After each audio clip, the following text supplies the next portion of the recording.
श्री त्रिलोक चंद छाबड़ा। यह मेरे भारत की छोटी सी एक झांकी है। अभी तो जमीन में नींव भरी है, शीश महल तो बाकी है। मिशन आर्थिक आजादी के जनक श्री त्रिलोक चंद छाबड़ा जी का जन्म सन 1957 में राजस्थान के अजमेर जिले के एक छोटे से गांव नानसी में हुआ।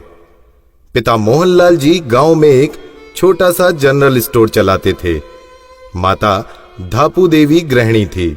6 भाई बहनों में से श्री टी.सी. छाबड़ा जी तीसरे नंबर के पुत्र हैं। अपनी प्रारंभिक शिक्षा इन्होंने अपने गांव में और उच्च शिक्षा जयपुर में पूरी की। विलक्षण प्रतिभा के धनी श्री त्रिलोक चंद छाबड़ा जी सफल व्यवसायी के साथ साथ एक संगीतकार, गीतकार, लेखक और एक अच्छे वक्ता भी हैं। मेरी शादी बचपन में जल्दी हो गई थी और 77 में हुई और बहुत ही सरल और स्वभाव के और अच्छे स्वभाव के मुझे मेरे हस्बैंड मिले। हम एक भिलवाड़ा आए और फिर 2000 में ये जो सिस्टम है आरसीएम चालू किया। आई वॉज 18 ईयर्स जब आरसीएम की शुरुआत हुई और हमारे सामने ये सब चीज़ें हो रही थी जब हम एजुकेशन में थे और हमारे पापा ने बिजनेस स्टार्ट किया था और वो शुरू से बहुत ही सिंपल पर्सन रहे, तो उनका जो स्टाइल ऑफ बिजनेस था वो भी बहुत सिंपल था। But at the same time वो ये जो उनका एक प्रिंसिपल है कि things should be in a very organised manner. Trilok Chand Chhabra ji को मैं लगभग पिछले 27 सालों से जानता हूं और उनके सानिध्य में मैंने काम भी किया है। छाबड़ा जी की जो सबसे पहली क्वालिटी है कि या तो लोगों पे जिन लोगों पे भी जो विश्वास करते हैं उन लोगों पर पूरा बिलीव करते हैं, और दूसरे उनकी जो क्वालिटी है कि वो किसी काम को करने की जब ठान लेते हैं तो उस काम को किसी भी हालात में उसको पूरा करते हैं। जब ये चालू किया था आरसीएम, उससे कुछ समय पहले कुछ सिस्टम यहाँ हिंदुस्तान में चलते थे जो जानकारी में आए, तो एक दिमाग में पता नहीं एकदम विचार से आया कि ये तो बड़ा सुंदर सिस्टम है। अगर हम इसमें नॉर्मल प्रोडक्ट जो हमारे रोज़ उपयोग होते हैं वैसे प्रोडक्ट लाकर अगर करें तो ये तो देश के लिए बहुत अच्छा सिस्टम है, बहुत सारे लोगों को इसका लाभ मिल सकता है। और उसके बाद एक ऐसा विचार जो अंदर पैदा हुआ तो उस विचार ने मुझे कभी रुकने ही नहीं दिया। टी.सी. छाबड़ा जी को मैं पिछले 25 सालों से जानता हूं और उनके सानिध्य में मैंने काम भी किया हुआ है। टी.सी. छाबड़ा जी की सबसे बड़ी क्वालिटी है उनके लिए काम काम होता है। काम छोटा और बड़ा नहीं होता, वो हर काम को उतनी ही सीरियसनेस से करते हैं, चाहे वो काम छोटा हो चाहे बड़ा हो। मुझे याद है जब आरसीएम की सबसे पहली मीटिंग हुई थी, एकदम फर्स्ट मीटिंग, मैं उस मीटिंग में प्रेजेंट थी और वो एक पेड़ के नीचे बाहर मीटिंग हुई थी जहाँ पे मुश्किल से शायद 20 लोग बैठे होंगे। क्या मालूम, इनसे पहली बार मिलते ही मुझे लगा कि कुछ विशेष व्यक्ति है ये, जो बोल दिया एक बार फिर वो याद है, वो एक कंप्यूटराइज काम हो गया। मेरी एक नेचर है कि मुझे अगर कोई चीज़ अच्छे से समझ में आ गई, मैं कन्विंस हूँ कि हाँ ये ज़िंदगी में सही है या ये काम सही है, तो मैं फिर किसी के रोके रुकता नहीं हूँ। तो आरसीएम की भी यही कहानी है। शुरू में सबने मना किया, परिवार वालों ने भी मना किया, दोस्तों ने भी मना किया, बहुत सारी चीज़ें भी हुई, लेकिन मैं कन्विंस था, मुझे समझ में आ गया था कि ये सिस्टम है, इसको देश को इसकी ज़रूरत है, आम आदमी की ज़रूरत है। वो हमेशा एक ही चीज़ बोलते हैं लाइफ में कि चाहे दुनिया कहीं पे भी कुछ भी कर रही हो, चाहे पूरी दुनिया भी अगर वो चीज़ कर रही है और अगर वो गलत है तो हमको उसका साथ नहीं देना चाहिए, हमको हमेशा सही चीज़ ही करनी चाहिए। जो उन्होंने अपने जबान से कहा उसको उन्होंने पूरा किया। जबान के सच्चे ये उनमें मानता है। MLM के नाम पर ज़्यादातर कंपनियां कुछ महंगे प्रोडक्ट लाती है उसमें और ज़्यादा कुछ उसमें से बांटने की कोशिश करती है, और हम आरसीएम में ऐसे क्यों प्रोडक्ट लाते हैं जो बहुत कम रेट में होते हैं। बहुत ज़्यादा इधर कुछ चीज़ों को हाई फाई करना या कुछ बहुत ज़्यादा हर कहीं खर्च कर देना, तो मेरे को कुछ महंगी चीज़ खरीदना पसंद नहीं है लाइफ में। तो मेरे को जो पसंद नहीं है मैं बेच कैसे सकता हूँ। हमारे हिंदुस्तान का मिशन मंगल इसका एक बहुत बढ़िया उदाहरण है कि उन्होंने उस पर्टिकुलर बजट में उनको बनाने की सोचा तो उन्होंने वो चीज़ बना कर दी। ये कोई भी वादा करते हैं वो पूरा करते हैं, और इन्होंने जो सोच लिया कि मुझे ये काम करना है वो करके रहते हैं, और इन्होंने जो भी सोचा ईमानदारी से कर रहे हैं पूरा। बहुत सारी चुनौतियाँ आई इस काम को करते हुए। बहुत सारे लोगों ने साथ निभाने का वादा किया, साथ चले, काम को आगे बढ़ाया, फिर उनके मन में पता नहीं क्या लालच आया तो उन्होंने पूरा बाहर जाकर एक नई कंपनी शुरुआत की और पूरा आरसीएम पर अटैक करना चाहिए और आरसीएम के सारे लोगों को, सारे सिस्टम को तोड़ने की एक बार नहीं कई बार बार ऐसे प्रयास हुए कि जब ऐसी घटना हुई है तब आरसीएम में बड़े निर्णय हुए हैं।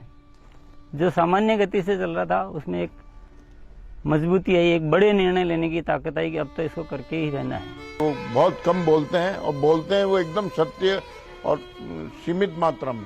डायरेक्ट सेलिंग सिस्टम में एक बहुत बड़ी बात सीखने को मिली कि लोगों को कभी भी आप ओवर कमिटमेंट मत करो। 2011 में जो हमारे साथ में ये गवर्नमेंट का हुआ, उसमें बहुत अलग हमारे पर इफेक्ट हुआ इस चीज़ का कि ये भी होता है क्या लाइफ में ऐसा। और वो ये जो एक फेज था वो बिल्कुल बहुत कठिनाई का दौर था, बहुत खराब स्थिति से हमें गुजरना पड़ा। मेरे परिवार पर संकट आए और परिवार से ज़्यादा जो हमारे जो टीम है, हमारे जो इतना बड़ा हिंदुस्तान में परिवार बन चुका था, उसको सबको दिक्कतें आई। लेकिन एक मन में विश्वास था कि आखिर जो सत्य वो तो सामने आएगा। ऐसा ट्रैजिक पीरियड आया था कि पूरी दुनिया ने ही बोल सकते साथ छोड़ दिया। इनफैक्ट जो एकदम अपने बोलने के लिए होते हैं उन लोगों ने भी साथ छोड़ दिया। लेकिन पापा की वो जो हिम्मत थी, और जब भी हमने उसके बाद या उस दौरान जब भी हमको मौका मिला उनसे बात करने का, उन्होंने एक ही चीज बस हमको बोली थी कि सब कुछ ठीक होगा क्योंकि हमने कुछ गलत नहीं किया किसी के साथ। हमारे जो आरसीएम परिवार है उनका इतना विश्वास था कि उन्होंने 1 साल इंतजार किया और पूरा डटे रहे। और जब उनका इतना विश्वास था तो उस विश्वास में इतनी ताकत आ गई और ये सब चीज़ें, जो भी संकट का समय था वो निकला और अब सब चीज़ें धीरे धीरे अच्छी हो रही है। ऐसे साथी मुझे इस सिस्टम की वजह से मिले। आज इतनी बड़ी सेना कह सकते हैं, इतना बड़ा परिवार कह सकते हैं देश के कोने कोने में, और उसमें इतने जो संस्कार बने हैं, ये हमारे लिए एक बहुत खुशी की बात है। इतना बड़ा व्यापार उद्योग धंधा होने के बावजूद, इतनी बड़ा साम्राज्य होने के बाद भी उनमें तनिक भर भी अहंकार या पैसा होने का घमंड दिखलाई नहीं देता है। ये उनकी सादगी और उनकी मानता को दर्शाता है। मुझे मेरे फादर इन लॉ की एक क्वालिटी सबसे अच्छी लगती है कि वो आज इतना बड़ा बिजनेस करने के बावजूद भी वो इतने डाउन टू अर्थ है कि किसी को भी विश्वास नहीं होता जब मैं उन्हें उनकी बातें, उनके किस्से सुनाती हूँ। एक छोटी सी बात ले लीजिए, अगर हम जब भी खाना खाते हैं हम डाइनिंग टेबल में बैठ के खाते हैं, पर वो आज भी प्रेफर करते हैं कि हम जमीन पे उनके साथ बैठ के उनके साथ भोजन करें। त्रिलोकचंद जी छाबड़ा एक व्यक्ति नहीं, आंदोलन है।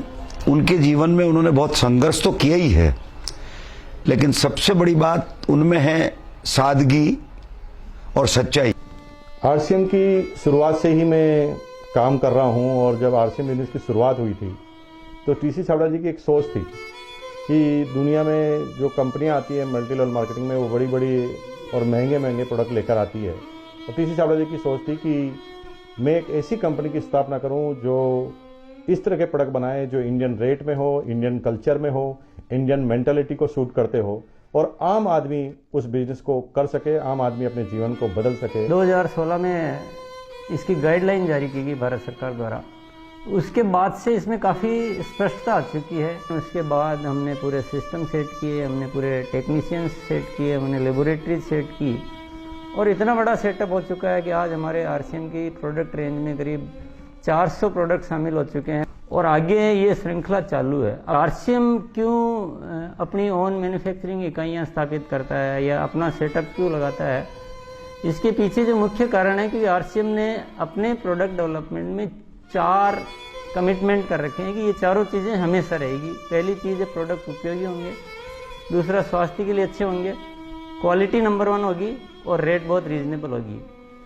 आरसीएम हमेशा उसके लिए कमिटेड है और इसीलिए इतनी सारी इकाइयाँ स्थापित की गई है और नए प्रोजेक्ट प्लानिंग में है। फर्स्ट ईयर था उस समय 21 करोड़ का टोटल टर्नओवर हुआ था और हाईएस्ट टर्नओवर जो है आरसीएम का वो 1750 करोड़ तक एक साल का हो चुका है। अच्छी बात ये कि हर साल 30% ग्रोथ हो रही है, पिछले 5-6 सालों से मेंटेन ग्रोथ है। अपनी तरफ से पूरी कोशिश ये रहेगी कि कोई भी कमी किसी भी तरह की हमारी तरफ से नहीं रहेगी कि इस काम को एक बहुत ऊंचे मुकाम पर पहुंचाना है और जब लाखों लोगों के जीवन में अगर हमारे इस छोटे से प्रयास की वजह से अगर थोड़ा भी हम कुछ योगदान कर सकते हैं, ये हमारे लिए बहुत गर्व की बात है। मेरा गोल जो है वो ये है कि आज अपन इस RCM को हिंदुस्तान में ही नहीं बल्कि कुछ ऐसा करेंगे कि पूरे विश्व में इसका बहुत बड़ा नाम हो।